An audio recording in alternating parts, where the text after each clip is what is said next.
దానికి తోడు ఇవాళ ముగ్గురు మైనర్ పిల్లల పైన మళ్ళీ రేపట్టే.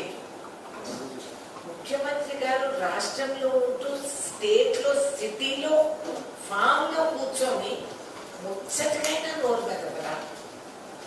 ఒక్క మాట, ఒక అష్యూరెన్స్, వన్ యాక్షన్, నువ్వు చేసింది నిజమో కాదు అనేది you will not tell, you will not mention. నేనింత ఇన్ని కబుర్లు చెప్తాను ఊర్లలోనే కూర్చొని, నేను ధరణి సర్దేస్తాను, కేసీఆర్ ఆయన చెప్తే ఆయన మన మాట తప్పడు, మెడకైతే కొట్టుకుంటాను, ఏమేమో డైలాగులు చెప్తాను. దీంట్లో కనీసం నోరు పెదవరా? ఇంతవరకు మీరు ఈ కేసును మేము భరోసా టీంకి తీసుకెళ్ళాము, భరోసా టీం చేసింది. What is she team doing? Where is the she team ఈ స్టేట్ లో? జంట నగరాల్లో షీ టీమ్ ఎంత అలర్ట్ గా ఉంది? Why we are not able to anticipate and prevent these crimes? మీకు మెయిన్ ఏరియాస్ లో ఎక్కడుందని మీరు డీకాయ్ పెట్టలేదా? షీల్లో డీకాయ్స్ పెట్టి వాళ్ళని అరెస్ట్ చేయొచ్చు కదా. నేను చేశాను గతంలో, నేను యూనివర్సిటీ సైడ్ ఉండేదాన్ని. అప్పుడు నేను పోలీసులు చెప్పి ఈవినింగ్ చైన్ స్నాచింగ్ న్యూసెన్స్ జరుగుతూ ఉంది, మేము కూడా కోఆపరేట్ చేస్తాం మీకు రండి అంటే, ఆ రోజుల్లో పోలీసులు ఉన్నారు. మేము లేడీ డీకాయ్ కానిస్టేబుల్స్ డీకాయ్స్ పెట్టి వాళ్ళు వచ్చేటప్పుడు వాళ్ళని అరెస్ట్ చేస్తూ పోయాం. చెట్లంకాలు దాకా మీరు యాంటిసిపేటెడ్ అండ్ మీరు పార్టిసిపేటెడ్ అన్నారు. కానీ పేరు ఖుషి, ఇంకెవడో హీ, మొనగాడు హీ, ఇవన్నీ వీళ్ళందరూ ఉండి రిజల్ట్స్ ఉన్నాయి. ఏంటిది? ఆడపిల్లని గడప దాటి బయటికి పంపితే రాత్రికి పిల్ల తిరిగి వస్తుందా, శవం తిరిగి వస్తుందా, రేపై వస్తుందా అని చెప్పే పరిస్థితి లేదు. Condition and chief minister will not talk, he cannot talk. ఏంటండి ఇది? అది ఆ అబ్బాయి గారు అయితే ఐటీ పీటీ ఓ డాలోస్ ఇన్ని కోట్లు ఎవరు వస్తారండి ఈ రాష్ట్రానికి? If you are known as the rape capital. సిగ్గు చెట్టు. ఒక తెలంగాణ నివాసిగా నేను బాధపడుతున్నాను. దీంట్లో నేను రాజకీయాలు రాయటం. బట్ ప్లీజ్, ఈ గవర్నమెంట్ నిద్ర లేస్తే కానీ లేదు, దున్నపోతమైన మానబడినట్టు ఇంత చర్య, ఇంత నాన్సెన్స్ జరుగుతూ ఉంటే నో యాక్షన్, నో రియాక్షన్. ఏ విధంగా ఈ రాష్ట్రాన్ని ముందుకు తీసుకెళ్ళదలుచుకున్నారు? ఏం చేయదలుచుకున్నారు? ఈ సమస్యలు రేపులు ఇటు జరుగుతూ ఉంటాడు. ధరణి పోటల పైన కాల్చుకోవటాలు, వేయించుకోవటాలు, ఇష్టానుసారం క్రైమ్ అంచెలంచెలుగా పెరిగిపోతారు. The crime rate is hideous. ఇన్ని కోట్లు పెట్టి అడ్వర్టైజ్మెంట్లు చేస్తున్నారు ముఖ్యమంత్రి గారు. ప్రైమ్ టైమ్ ఛానల్స్ పైన ఒక ఫిక్షన్ స్టోరీ, పిల్లలకు మేము కథలు చెప్పేవాడు, ఆ విధంగా కథలు చెప్తున్నారు. ఎంత బంగారంగా ఉందో, ఎంత ఇదిగా ఉందో ఇక్కడ రాష్ట్రంలో. None of it is true, none of it is true. కాబట్టి మేము రెసిడెంట్స్ ఆఫ్ తెలంగాణగా మేము ప్రొటెస్ట్ చేస్తున్నాం. We are objecting to this false advertising. అసలు అడ్వర్టైజింగ్ బోర్డు కూడా కంప్లైంట్ ఇస్తాం. Product does not match advertising అంటే చర్య తీసుకోవచ్చు. కాబట్టి Telangana what he is projecting and advertising does not match the product. అది లేదు బయట పరిస్థితి. కాబట్టి we will report to them also that they should take action on a government like this. False promises and false advertisement చేసి మాకు ఏదో ఆశలు కలిగించి బ్రహ్మాండంగా అవన్నీ చూస్తే నిజమైన ఎక్కడ ఉంటున్నాం మనమని మాకే అనుమానం వచ్చింది. ఆ టీవీ యాడ్లు చూస్తే మాకే డౌట్ వస్తాం. మేము ఉండేది ఇక్కడైనా, రోజు రేపులు జరిగి, రోజు పాక్సో కేసులు పెరిగి, అండ్ నేరం లేని వాళ్ళ పైన పాక్సో కేసులు పెట్టిస్తామని మంత్రులు మమ్మల్ని బెదిరిస్తున్నారు. ఖమ్మం జిల్లాలో వెంకన్న అని చెప్పి నిజం చెప్పినందుకు ఆయన మీద పాక్సో కేసు పెట్టడానికి ఆ పోలీస్ ఎస్ఐ గారు తీసుకెళ్లి ఆయన పైన పాక్సో కేసు పెడతామంటే మేము అడ్డపడాల్సి వచ్చింది. ఊరంతా లేసి వచ్చింది. ఎన్నో కోట్లు పరువు నష్ట దావా వేశాడని మినిస్టర్ చెప్తున్నాడు. నువ్వు కోర్టులో ఆ డబ్బు డిపాజిట్ చేసేవా లేదా? చేసితే నీ డబ్బులు ఎక్కడి నుంచి వచ్చాయని నేను సవాల్ చేస్తున్నాను.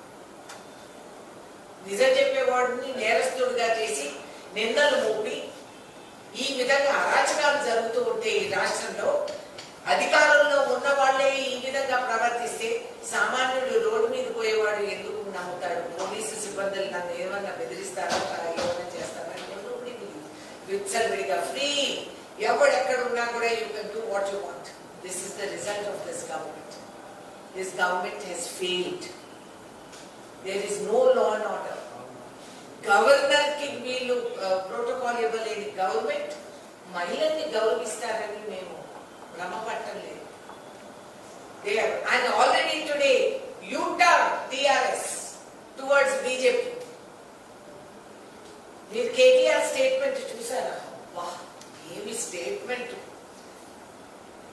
ఆ విధంగా మీరు ఆ స్టేట్మెంట్ మీరు చూస్తే ఆయన ఒక ఎన్నుకున్న ప్రధానమంత్రి కాబట్టి, ఈయనను ప్రజలు ఎన్నుకున్న ముఖ్యమంత్రి కాబట్టి, వ్యక్తిగత విభేదాలు ఉన్నా కూడా కలిసి పనిచేస్తాం దేశం కోసం అని చెప్పి ఒక స్టేట్మెంట్ ఇచ్చాడు. వావ్, కాలు పిల్లిలాగా దేశమంతా తిరిగి ఎవరు ఏం చేయి పట్టుకోలేదు. కాంగ్రెస్ ని పొగిడితే మేమేదో లొంగిపోతామని ఆయన అనుకుంటే అది కుదరలేదు.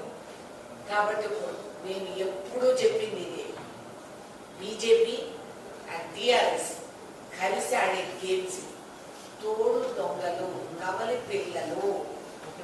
సో ఇవాళ ఇదంతా దుకాణం చేసేసి వచ్చి ఇప్పుడు కేటీఆర్ ఎంత మేధావి వర్గం, ఆయన ఎన్నుకున్న ప్రధానమంత్రి కాబట్టి, ఈయన ఎన్నుకున్న ముఖ్యమంత్రి కాబట్టి కలిసి పనిచేస్తాం దేశం కోసం. ఏంది మీరు కలిసి పనిచేసేది? ఇక్కడ ఉండే లోపాలు మోదీ గారికి కనపడటం లేదా? ఈడీ గారికి తెలవదా ఇక్కడ ఏమవుతా ఉందో? దోసుకుంటా ఉండేది. సెలెక్టివ్ గా మీరు ఈడీని పంపించేది కాదు. ఇక్కడ జరిగే నేరాలను అరికట్టే రోజు మీరు వేరుగా ఒక పని చేస్తారనేది మేము నమ్ముతాం. This is the game of pollution for the game of thrones. ఇద్దరు కలిసి ఆడే games. We are not convinced, we are ashamed. అదే విధంగా మీరు గమనిస్తే ఇవాళ ఇంత ఎక్సైజ్ డ్యూటీ, ఎక్సైజ్ డిపార్ట్మెంట్ ఏం చేస్తా ఉందండి? Why are you issuing licenses నేను అడుగుతున్నాను. Why do you issue licenses? మీరు పబ్బు కల్చర్ పబ్బుల మీద తోముతున్నారు.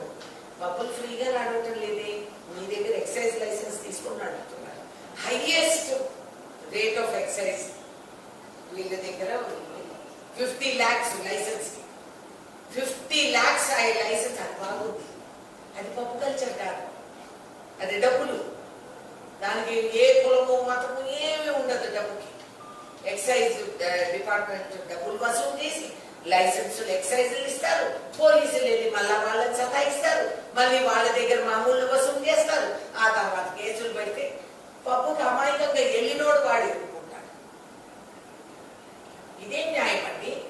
సుమారు 10 కోట్ల లిక్కర్ 45 రోజుల్లో, ఈ 45 రోజుల్లో సేల్ అయింది ఫర్ 10 crores. కానీ గ్రామాల్లో ఉండే విడోస్, 4 సంవత్సరాల నుంచి భర్త పోయి పోరాడుతూ ఉండే మహిళ పేరు ఇవాటి వరకు ఆన్లైన్ వాళ్ళని అప్లోడ్ చేయలేదు. దిక్కు లేకుండా, భర్త చనిపోయి సహాయం లేకుండా వయసు వచ్చిన పిల్లలు వేరే సంసారాలు చేస్తూ ఉంటే, ఆడది తిరుగుతూ ఉంటే ఎవరికి ఇంత కూడా సహానుభూతి లేదు. రైతు బంధు అని చెప్పి, దళిత బంధు అని చెప్పి అందరినీ కమ్మించి ఈ విధంగా వాళ్ళని ఊరించి ఓట్లు వేయించుకున్న దరిద్రమైన ఈ ప్రభుత్వం ఎన్ని కోట్లు పెట్టి అడ్వర్టైజ్మెంట్లు చేసుకుంటున్నారని నేను అడుగుతున్నాను. ఆ అడ్వర్టైజ్మెంట్ డబ్బు ఇవ్వగలిగినోడిని విధవా స్త్రీకి నువ్వు డబ్బులు ఇవ్వలేవా? గ్రామాల్లో జరిగే అన్యాయాలు మీరు చూస్తే, రచ్చబండ కాంగ్రెస్ పార్టీ పెట్టిన రచ్చబండ ద్వారా మీరు వెళ్తే రండి, మాతో రండి, మేము తీసుకెళ్తాం. గ్రామ స్థాయిలో ఏమిటి జరుగుతూ ఉండేది, ఎంత నరకం అనుభవిస్తున్నారు ప్రజలని మీరు చూస్తారు. ఫామ్ హౌస్ కట్టుకుని ప్రతి ఫామ్ హౌస్ ముందు మంచి నీళ్ళు ఉంటే, నీళ్లు ఉంటే వాస్తుకు మంచిదని చెప్పి గ్రామాలను ముంచేసి వీళ్ళు ట్యాంకులు కట్టేసి లిఫ్ట్ ఇరిగేషన్ తో నీళ్లు నింపడానికి బ్రహ్మాండమైన అచీవ్. హాయ్ ఫ్రెండ్స్, మా టుడే టుమారో యూట్యూబ్ ఛానల్ చూస్తున్నందుకు చాలా థ్యాంక్స్. మరిన్ని లేటెస్ట్ వీడియోస్ కోసం వెంటనే సబ్స్క్రైబ్ చేయండి. అలాగే ఈ బెల్ ని కూడా రింగ్ చేసేయండి. మా నోటిఫికేషన్స్ అన్ని మీ మొబైల్లో వస్తాయి. అలాగే మా వీడియోస్ మీకు నచ్చితే లైక్ చేయండి, షేర్ చేయండి, నచ్చకపోతే కామెంట్ చేయండి.